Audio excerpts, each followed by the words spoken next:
வணக்கம். இன்னைக்கு ஒரு தானிய இட்லி பார்க்கலாம். தானிய வகையில் செய்கிற இட்லி பார்க்கலாம். இது வந்து கொள்ளு, இது காராமணி பயிறு, இது கருப்பு கவனி அரிசி, இது கம்பு,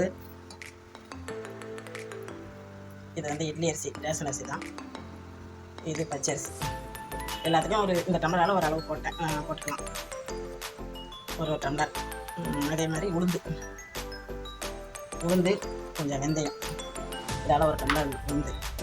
இதெல்லாம் ஒரு டம்ளர். இந்த தானியம்லாம் ஒரு டம்ளரு, உளுந்து இதால் ஒரு டம்ளர் போட்டேன். பருப்பு டம்ளர் தான் போட்டுக்கிட்டேன். எல்லாத்தையும் சேர்த்து எப்போதும் போல் இட்லிக்கு ஊற வைக்கிற மாதிரி ஒரு 5-6 மணி நேரம் ஊற வச்சு அரைச்சிக்கணும். அரைச்சி உப்பு போட்டு கரைச்சி வச்சிடணும். நைட்டு வச்சுட்டேன். இதுதான் இட்லி மாவு. நல்லா பொங்கி வந்துட்டு இட்லியை ஊற்றிக்கலாம்.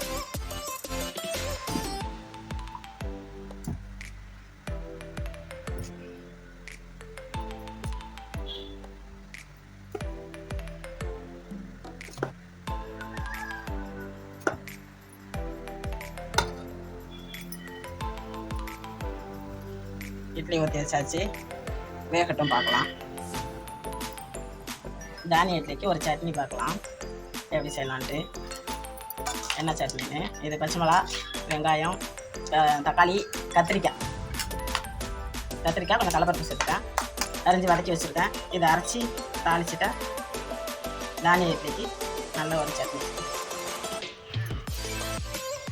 கத்திரிக்காய் சட்னி அரைச்சி தாளிச்சாச்சு. இது சூப்பராக இருக்கும் அந்த தானிய இட்லிக்கு. இட்லி வந்துருச்சு.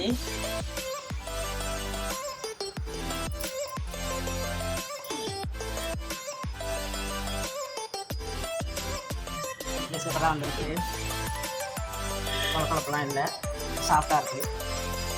நம்ம நார்மலாக இட்லி போடுவோமே அதே மாதிரி இருக்குது. நான் போட்டதில் இன்றைக்கி போட்டு பார்க்கலான்னு பார்த்தா நல்லாயிருக்கு. தோசை தான் செஞ்சுருக்கேன் தானியத்தில். தானிய இட்லி கத்திரிக்காய் சட்னி ரெடி. நீங்களும் ட்ரை பண்ணி பாருங்கள். இதில் அந்த கம்புக்கும் பதிலாக கேழ்வரகு சேர்த்துக்கலாம். காராமணி பயிருக்கு பதிலாக பச்சை பயிறு சேர்த்துக்கலாம். மாற்றி போட்டுக்கலாம் நம்ம வசதிக்கு ஏற்ப. நன்றி.